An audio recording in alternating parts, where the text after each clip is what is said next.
So I'll introduce myself. I'm Lolly Lewis. I see a lot of familiar friends. Really great to see everyone. And for those of you who are new, we're really, really glad that you're here. We're going to have a wonderful hour of music making with our mentor, John McCarthy, and we'll get to that very quickly. I just want you to know you're all going to be muted throughout. It's with three pianists plus a mentor, it's just easier to keep things controlled that way. But we do definitely want your questions, and we encourage you to chat them to us through the chat system in Zoom. And we'll be monitoring those. John will, I will, and we'll have a chance after each performer to have a bit of a conversation and bring people's ideas into the mix. And we really, even if we don't get to absolutely every question, we're very grateful for your thoughts and comments. And this is very much a conversation rather than a presentation. So I think that's really all I need to say. I would love to turn it over to our fabulous mentor. I've known John for a very long time because I worked at the Conservatory of Music back in the 1980s when John was a teacher at the conservatory, and subsequently went on to run their preparatory division, the pre-college division of the conservatory for many years, and has had a very eminent studio of pianists that he teaches. So he's really got a lot of deep wisdom about not only the technical aspects of playing the piano, but also the more deep and uh, connected aspects of being a musician, being a human who plays music. And I know that we're going to be able to explore both those sides of the music that we hear today. So thanks everybody for coming, and I'm going to mute my audio and turn it over to our mentor, John. Hello. um, I wasn't searching for comments or a preface per se, but somehow this past week I came across a quote from Benjamin Franklin that I had to have to share with you. These are his words.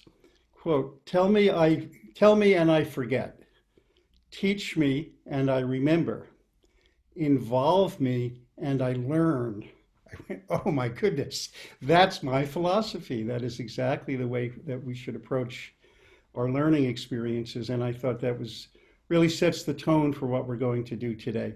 So on that note, enough talk. I'd like to hear Bill play. We're going to be hearing a great Schubert sonata movement. So this will be the sonata in C minor, one of the last three sonatas that Schubert wrote in the last few months of his life. Um, and rather than me saying more about it, um, I'd like for Bill to take over at the piano, wherever you are, Bill. Hi, Bill. I'm here. Okay, hi, great. This is the Adagio movement, the slow movement. And without getting lost in scholasticisms, I want to point out that this is one of the very few instrumental adagios. That's a marking he doesn't typically use. The stage is yours. Thank you.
Okay.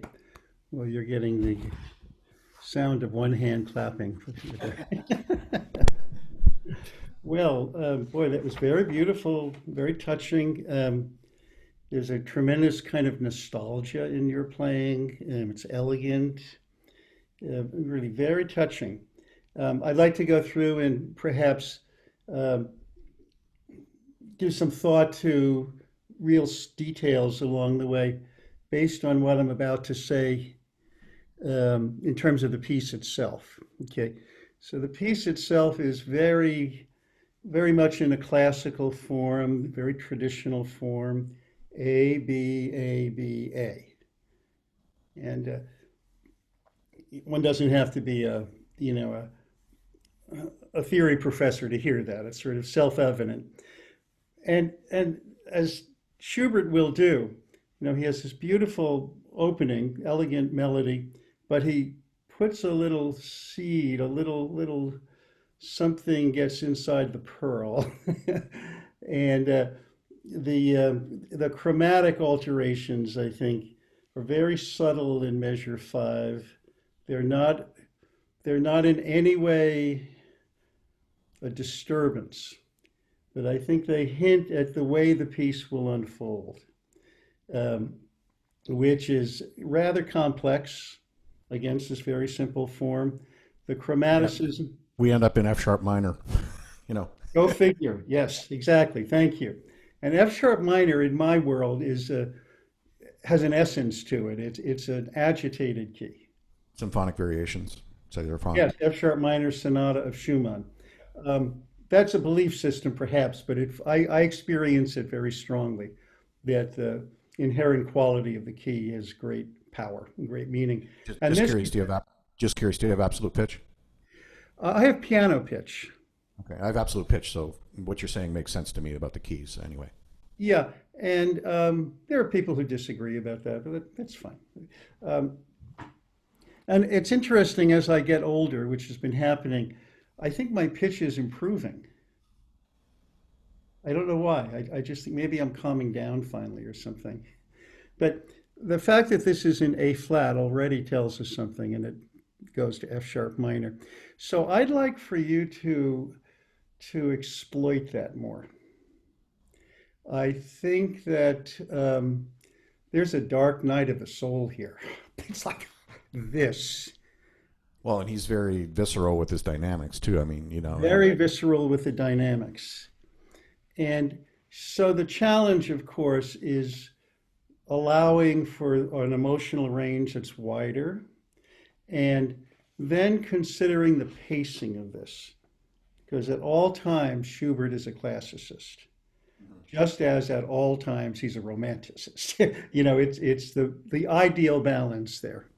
yeah, and the thing I find challenging about it is knowing how much time to take because I want to keep the sort of the two pulse, going through. Yeah, and I thought that was terrific. I was tuned into that, and I thought you were very. I could tell you were very conscious of that. That came across, but it makes it very difficult. It's difficult to play slow pieces like this. Well, I could probably talk too much for very easily, so I think we're going to have you play a little bit, and I'm going to touch on a few things. Okay, start from the beginning. Yeah.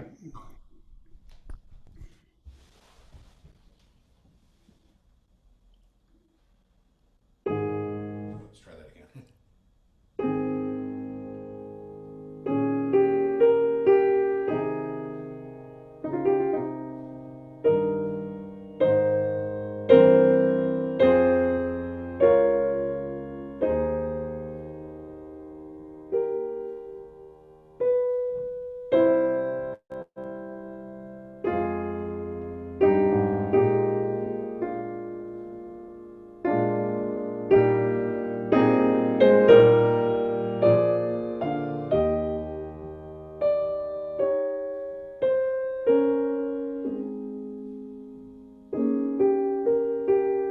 Okay, Bill, yoo-hoo.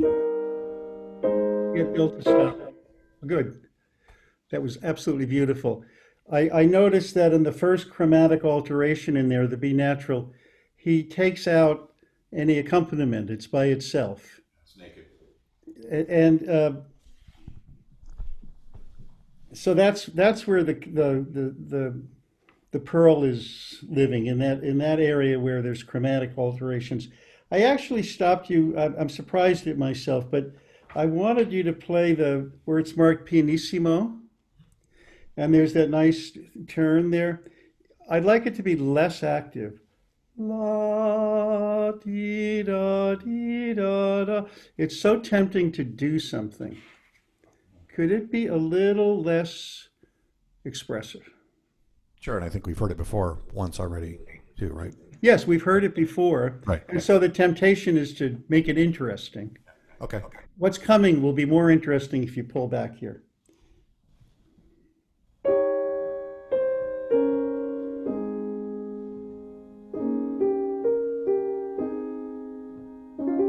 Okay, that's much better.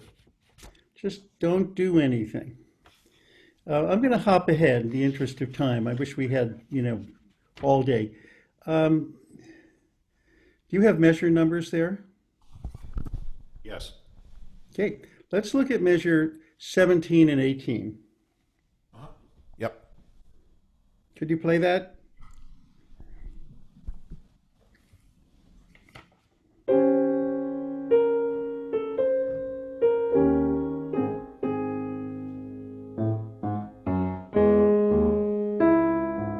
Okay, okay. That's a tricky place. First of all, I think you're a little too fussy in measure 17 between the A flat going to the downbeat. It doesn't have any function other than rhythmic, da da, and I'm somehow distracted by it because you're so clean there. And then when you come in, that in measure 18, you're doing all the right things, but I'm not hearing that B flat, the B double flat. I'm not hearing any of the chromaticism. So try to play it less short. Okay. And he marks a funny accent on that note. I know, but less cute.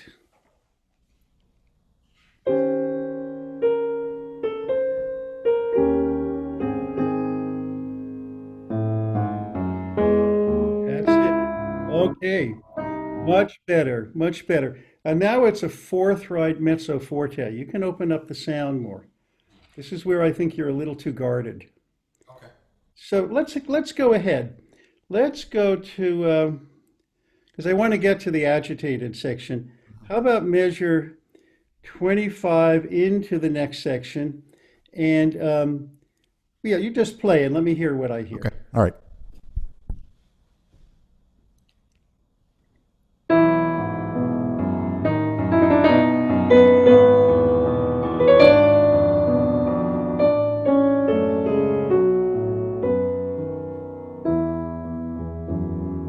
Okay, good. Still, yes. Now he marks decrescendo. Um, Therefore, I think you should stay up for maybe the first three or four notes of that measure, and then almost a more precipitous drop down to the pianissimo.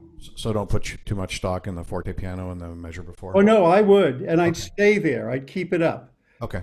It's a more practical solution, and then you'll slip into this beginning of a turmoil.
Okay, Bill, very beautiful.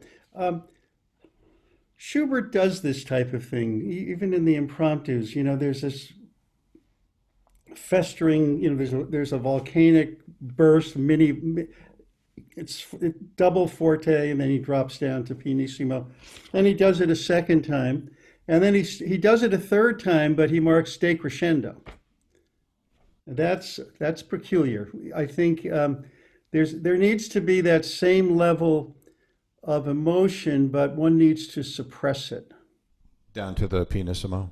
Yeah, I would where you have the pianissimo, it's implicit that you make a crescendo through that, but he doesn't give you an arrival point really. I Other than get softer and softer after the right. pianissimo. Other than that weird accent on the end of two, but Yeah, it's a Schubert accent. So yeah. yeah, exactly, exactly. Why don't I just pop ahead a little bit? Okay. There's one note question, and this is measure 50, 53. Could you play that chord for me?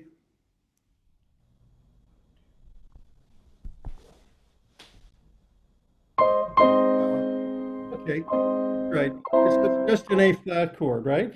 What? It's just an A flat major triad. I thought I heard an E natural the first time. Yeah, I probably played a wrong note. Oh, but it was so convincing. I said, maybe there's something to learn there. No, Well, no. I'm going to stop talking. I'll leave you with a few thoughts here. Measure 64, more shape in the left hand with the chromatic business. Yep. And gosh, there's so much to say in here that's so wonderful. I'll just say it. We won't have time to hear it. But as I use the term dark night of the soul, I mean, that's quite an extreme state one can be in. Your pacing is so good that you can now afford to go much further. And then when it comes back, after that dark night of the soul, we're sort of humbled. We're respectful of the forces of God or nature or however you want to put it. Yeah, I mean that the pause in 109 is just like, you know, I'm done, right? It's like, yeah, Exactly. there's just a certain finality to That's a good the whole six, example. yeah, the whole six last measures. There's a certain finality that. And I suggest taking it out of tempo. Okay. I would exaggerate the fermata. There's something that could be more sublime about it. It's ethereal in the last little bit. It's the same material again, but you've been affected by it. Yeah, I mean, you think about what he was going through when he wrote this too, right? And there's life too. Yeah. Um, could I hear maybe just the last one, two, three, four, five, six, maybe the last 8 measures, and then we'll Okay. somewhere, anywhere in there. After the fermata, there.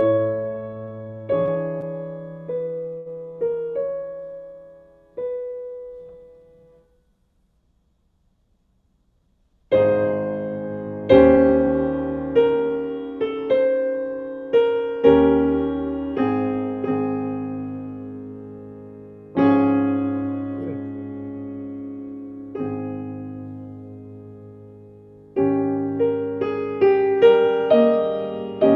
8, 8.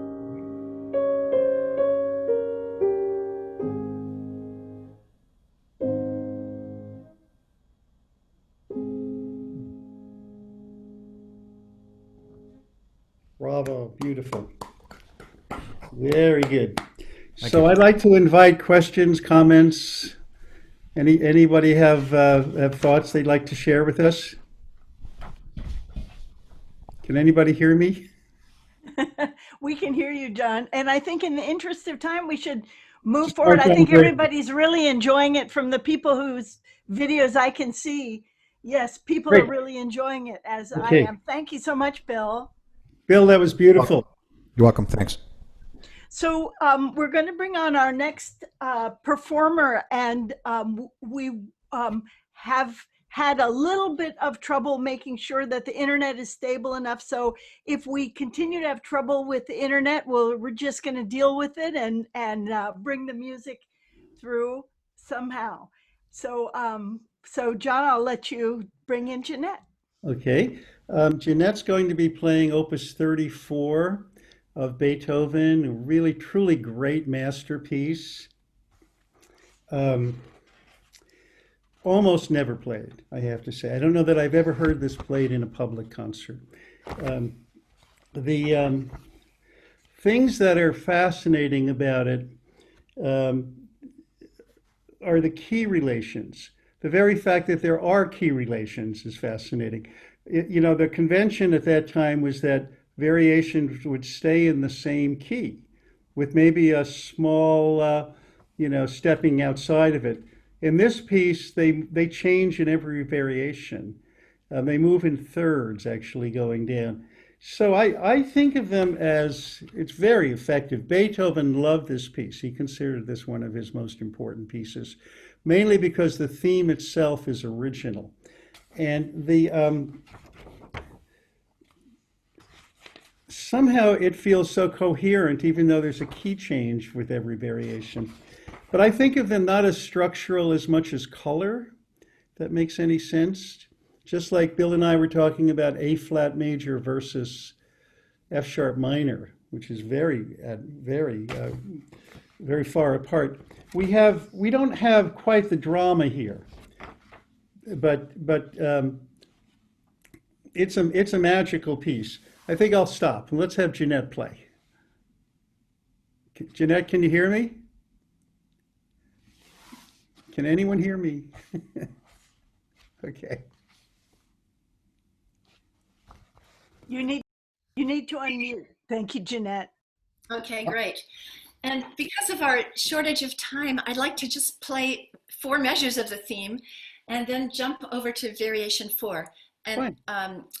I'll stop a lot so that there can be comments from the teacher. Why don't you not stop unless I stop you? Okay.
Okay, Jeanette. Hooray. Very good. Very good. So one of the aspects of playing a variation throughout your life is to hear how each variation relates to the original material. This piece is very peculiar in that the relationship is pretty obscure right from the beginning. I still don't quite get it. And we can't hear that because we're hopping around right now. Can you hear me okay? 'Cause it looks like the screen has frozen. You can hear me? Well, I'll just keep talking and hopefully Jeanette can hear me. Um, One marking Beethoven has at the opening and in the part she played as part of the theme is a very thick, arpeggiated, dissonant chord that resolves with a staccato marking. And that's very difficult to do, to play it staccato. Um, Jeanette did not play it staccato. She let it bleed over. Um, I thought it was perfectly appropriate. I would do it the same way. However, I did hear somebody play it where they were literal about the staccato, and it actually worked. It added a kind of humor to the whole thing. It became pleasant rather than fully, dripping with emotion. So something to play with. We don't have to do it now. It could be done very badly, very easily if you play it staccato. So probably best not to. However, I would play the last two notes of the theme really quite short. Could you play just the last measure of the theme?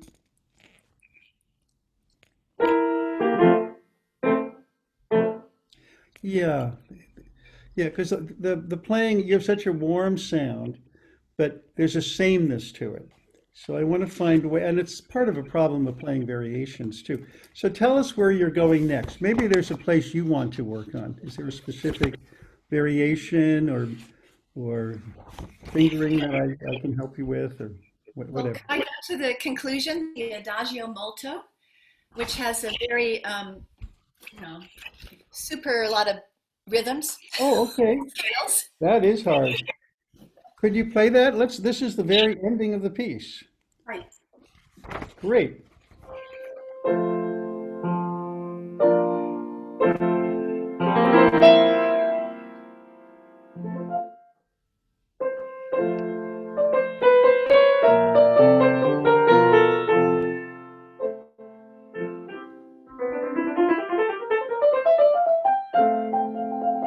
Okay. So let's talk about that much. We'll just touch on that. I noticed that here it is returning, and this time you played it short. Your idea. Oh, good. Okay. I liked it. I think that the first measure that precedes that could be more lyrical, as Schubertian as possible. Um, it could be the internet for all I know. It's a little less than fully lyrical. And then with that run, that kind of melismatic passage, I'd play it straighter. If you could play dee da dee da dee da dee da da dee da dee ba da da da da da da, just go. And don't take time when you arrive on the trill. Go right into the trill and make it a busy trill. Keep it going and don't fragment it.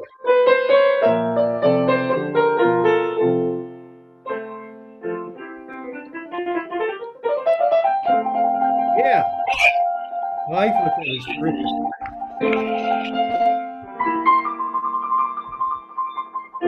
Okay, okay. That time it had momentum, Jeanette. And I would play that next trill when it shifts from the F to the C. Make the C brighter. Huh. Shine a flashlight in her face. It should be very bright. Okay.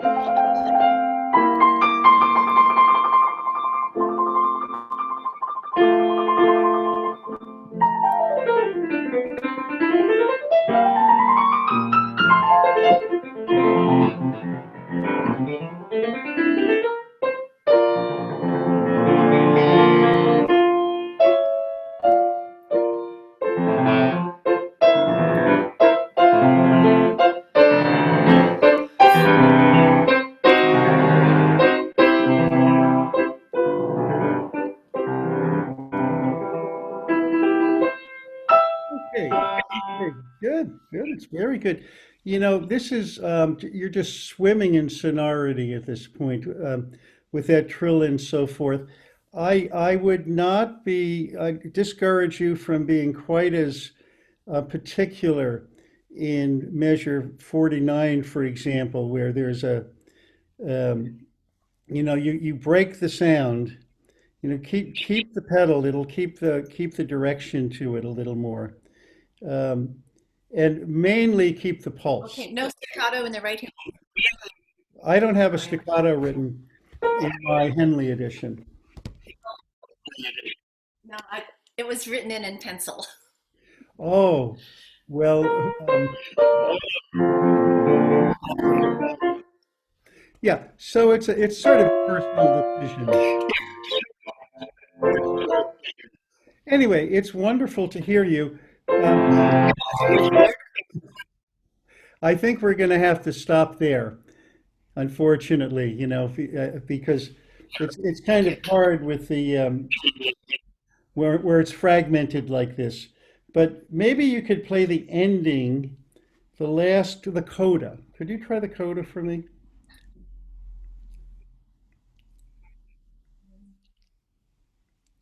From like about 4 lines where the F trill The starts. last four measures. No, no, just the last four measures of the piece.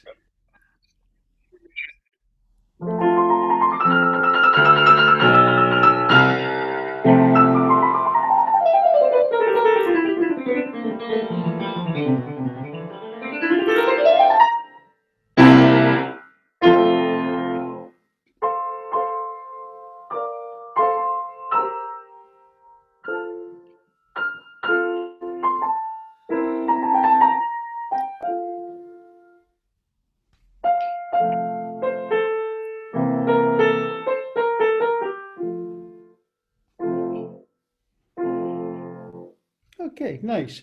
So after all of this, if you could just be a trace more charming in that second to last measure, da-dee-dee-dum, very simple, very easy.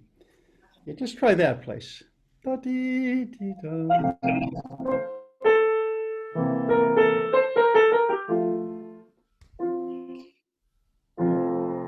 That's the idea, yeah. And how about measure 61? Okay. It feels like an octave, okay, good. Go ahead.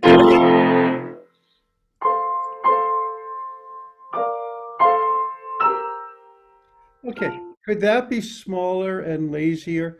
Da, da. That's it.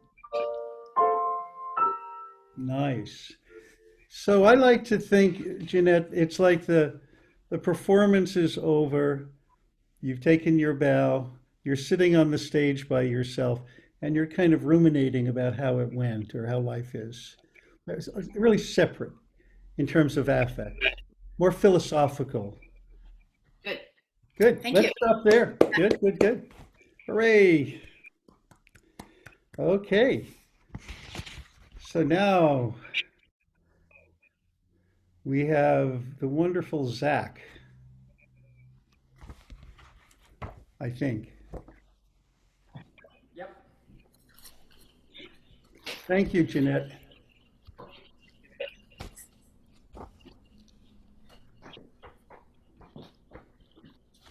I feel like I'm under the microscope if I sit there.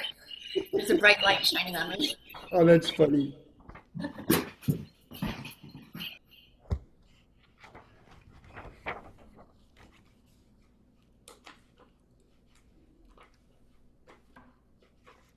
Yoo-hoo. Yeah. We ready? Anytime, fire away. If I have any comment, I'd just like to say that, this is a fairly well-known piece, and we all know that he wrote it to put somebody to sleep, but never has it done that for me. Even when it's not played well, I don't get drowsy. This is the Goldberg variations of Bach, one of the important pieces in the repertoire. It's a very long piece, very profound in the way it's structured in particular, that begins and ends with an aria. And there are all sorts of rather complicated relationships between the variations. We're only going to hear a few of them, so we're not going to be able to look at that side of it. The stage is yours. Okay. I'll be playing the first three and then 13 and 14. Great.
My word, Zach, it's fabulous. Thank you. And it's very evolved, you're playing. Very good. I especially like the way the counterpoint kind of passes back and forth between the hands in a kind of conversational way. Um, and it's very judiciously balanced somehow. Nothing feels forced. And so it's wonderful. Um, that's all I have to say. No. Just a few things to consider. You know, then we have a timeline, unfortunately. Yes, but you know, John, it's up to you. If you want to go a little bit over Oh on that, yeah, I'd love to. I could do that another would be hour. great because, well, we don't have to do another hour, but I would love to make sure that we Don't get to. open that door to me. You'll never. Yes. So Zach, let's just talk about the last one. Yeah. Just start there. I'd like to touch on each one if we could. So let me see if I can pin you or whatever one does to get you up on the screen there. There you go. Hi. Um, so the element of joy came right out. I mean, it was fabulous. Um, the I'm just looking at the music itself. There were a lot of things you're doing that I think you could do even more or make them more vivid. For example, when you have I hate to use the word aggressive. That's not quite what I mean, but very visceral. And even when they're together, you know, they're almost like clusters. That is so thrilling. The more energy you have, the better. But it was excellent. But I wouldn't be shy there. And then going on to the second part, I have a question for you. Um, and it really is a question. We have those ornaments in the lower voice, or that other, one of the voices, we could say. You know, I thought at the opening, they were more active somehow, more bright and spirited, Yeah. partly because it's easier. You're playing them in the right hand. Here they're in the left hand, I think. Yeah. It would be wonderful if we could have that same unapologetic joy about them, and maybe longer. I don't know if you're playing all the notes in there. So I need to switch the hands to do it. I think to do it the way that you're suggesting I want to do, but at least I need to bring my left hand under instead of over. Okay. And I haven't done that because it's hard to change, but it's something. Oh yeah, to do. yeah. That's right. That would be better eventually. Yeah. Then there's the question. I'm not sure what you did, but there's the opportunity for articulation in the fifth measure of the second part. You know, it's bipartite form in the left hand. Could you just play it from the top of that second section? Yeah. Should I try? Just play it where you're comfortable. Don't worry about the ornaments right now.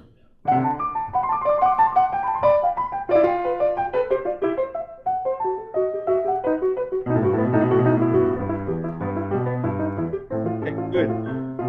Good. I have a suggestion. It's a matter of taste. It really is. I would recommend that you slur the first two notes and then play relatively staccato. Dee da da da dee da. Okay? It's a little fat for me. Yeah. And your playing is always musical. It won't get, you know, like you're trying to show us that you're a member of the Baroque private club or anything. You know, I think it's musically valid.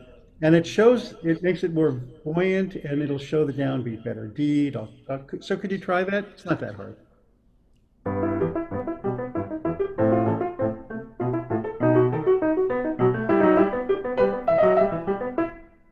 Great. So think about that. Yeah. Now, in the preceding variation, very beautiful, really. this is interesting. I play it differently in one place, but you sort of won me over. It was very beautiful. I would play the last measure without a retard Mm. and save it for the last two chords. Dee da da da dee da dee da da da da. If you wish. Right. I would probably put an ornament on that, play a mordant on the quarter note B if you do it that way. So could you play it both ways right now? Play it the way I just suggested. No real retard except for the last beat and a half, and then add an ornament.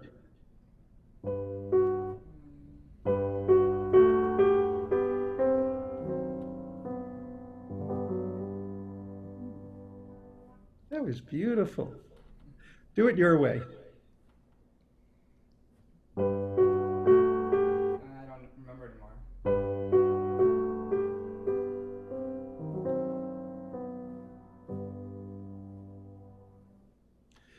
You did more than that the first time. Okay. I thought that was beautiful too. So, it's essentially the same what you just did. Did you add an ornament the first time? No.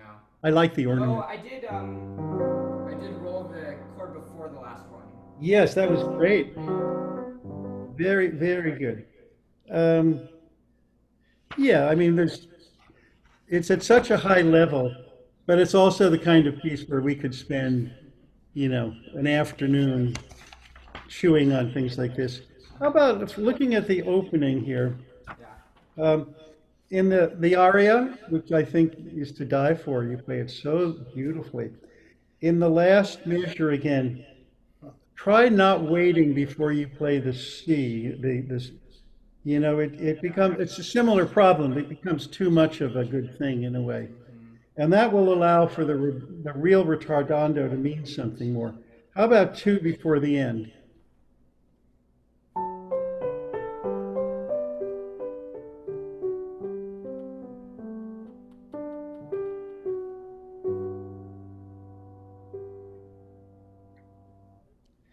Well, I think that's better.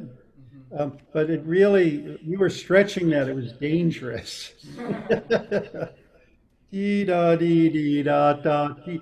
I would recommend not doing so much on the D that the second 16th note of the second beat. Dee da dee dee da da dee. And if you could play, this is just me, there's lots. Play the G with a more full tone and play the middle part like you're just filling in, Yeah. you're a jazz saxophone player noodling. Very free. Go ahead.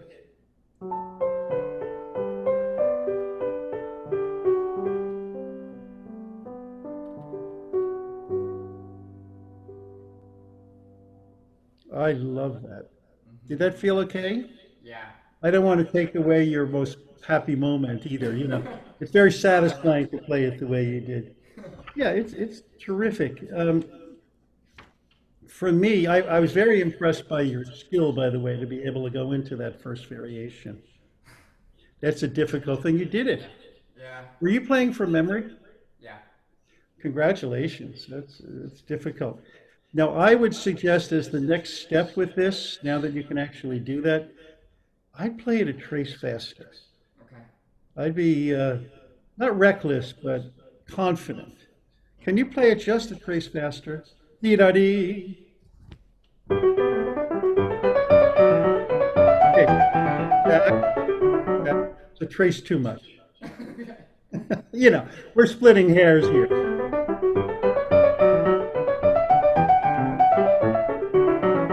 Okay, good. Think about that. The main thing is that you can actually play it going from the theme into the first variation. Very beautiful. That's very, very difficult. And I thought variation 2 could be actually a trace slower. Okay. But you could talk to 264 people and get 264 different takes on, but try it just a trace slower.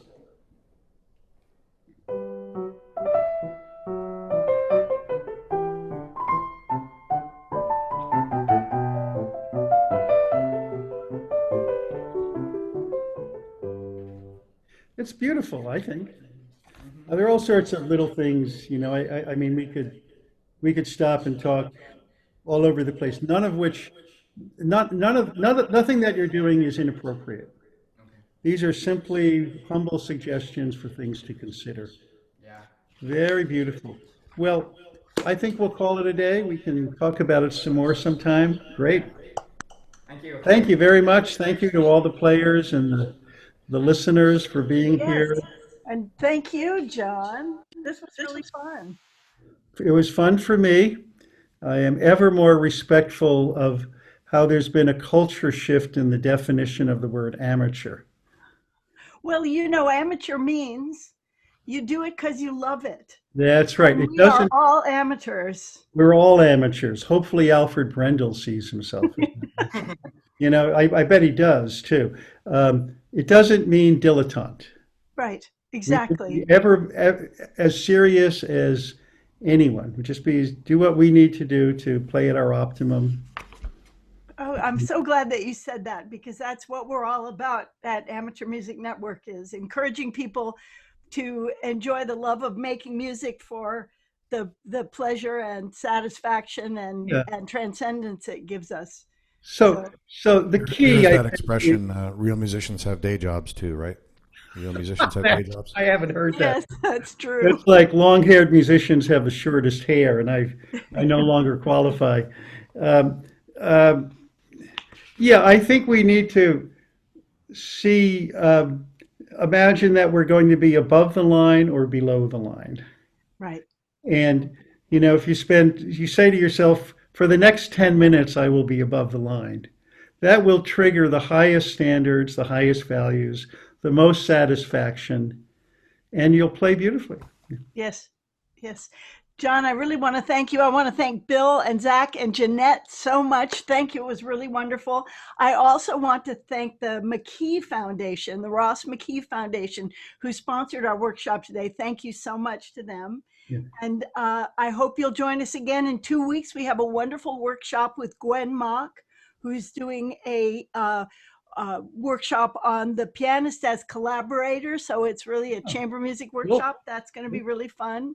Next week, we have Nick Pon, who's one of the foremost tenors in the world and also a great, great chamber musician who's going to talk about the magic of song. So I hope we'll see you all again at another Amateur Music Network workshop very soon.